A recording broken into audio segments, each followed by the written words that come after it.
Birth order has been studied by psychiatrists since the early 1900s, beginning with Alfred Adler. The effects are most prominent with dealing with a three-sibling family. Oldest children tend to be very responsible, driven by their need to please their parents. This results in them being extremely bossy and incredibly controlling. Middle children are often seen as the troubled children, driven by their desperate need for any kind of attention. They are very jealous, hate competition, and tend to be the exact opposite of their oldest sibling. Youngest children are the babies of the family. They often get the most attention, although they do not always see that. They are very dependent on their families, also very entitled, and are usually the tattletales in their family. Being an oldest child requires fulfilling a lot of responsibilities. Usually you have to take care of your younger siblings, and you are always expected to kind of be as close to perfection as possible. Usually you have a lot of standards placed on you. So we have 4 children. The oldest I had when I was younger, born with hydrocephalus. He is an adult, but he is disabled. So our 3 children, although they are the second, third, and fourth child, are more, as far as birth order is concerned, and personality, they're more like the oldest, middle, and because he was never measured along the development. I mean, he was just a few years old when I got pregnant. So Acadia came in and instantly took the oldest child. Right. I kind of think that I'm a little bossy, but most of the time it's just because they don't know how to control themselves. So I have to step in and make sure that they don't do stupid things, basically. So it wasn't even that Acadia was necessarily bossy. I mean, there was definitely bossy, but it was, the undercurrent was control. She very much wanted to be in control of the situation so that she was comfortable in the outcome. Since I was the first child, my parents had really high expectations for me. They were kind of very strict with me, so that just kind of played in to how I developed as a person. So right now, I am always very stressed out, and I don't like to misbehave or anything because I've been trained not to. Yes. That's another thing. She's always been very much into pleasing. We never had to worry about her doing her homework. We never had to worry about her lying because she could not stand the idea of disappointing the adults that she cared about. So remember, she used to tell on herself. Mm-hmm. So my relationship with my siblings is very different between the two. With one of them, I'm closer, which is Acadia.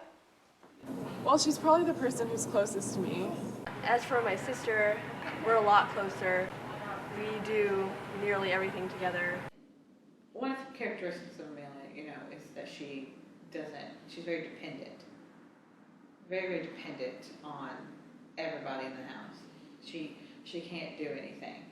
Here's an example of Amelia being very entitled to things. As she got older, she could fit Acadia's clothes. She felt very much that she should have the right to borrow her sister's clothes whenever she wanted to. But if Acadia would wear a shirt of hers, it would be the end of the world. But recently, Acadia and Amelia have decided they are going to just stop arguing. They're going to share all clothes. Well, the problem is Amelia has taken all of the clothes and put them in her room. So Acadia, wanting to be the pleaser, came to us and said, okay, always trying to find a solution, says, okay, you come in and out of my room constantly. No one is allowed in your room. My room's a little bigger. Let's keep all of the clothes in my bedroom. You can come in and out, take what you want, and I'll be able to find it without going in your room. Everyone's happy. No. When we were little, we kind of, I guess, fit the stereotype. I was the annoying kind of little sibling. When Amelia was a baby, when she was little, I nicknamed her AP for the Associated Press because She tells on everybody. She tells on everybody. She has the complete story. It was a complete news story anytime she told on anybody. When I was younger, I was really annoying. I would always tattletale all my siblings, and they would be mad every time because I would go crying to my parents about everything. It's nice having someone who's done everything kind of before you and is able to give you advice and, I don't know, give you a kind of a bigger perspective on things. It's nice to have someone who has gone through what you have before you. He like misbehaves all the time, all the time. He creates conflict where there isn't any.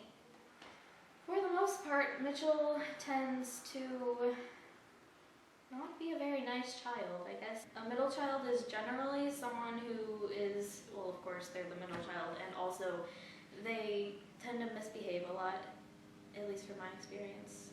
I think Simon hates being a middle child. He does have anger management issues. And if you tell him that, he's like, he gets really no, I don't! He gets really angry and then storms out. After Cecilia was born, Mitchell was like 5, I guess, and before that he was always like a very happy child. But after Cecilia was born,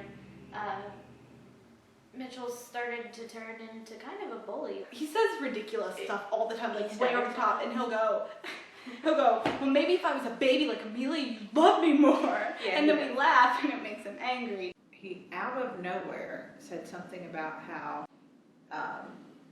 he'll never be as smart as Acadia.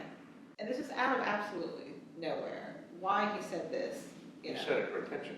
Yes. And he just really loves to do random things he knows are wrong, and I kind of feel like that's for attention.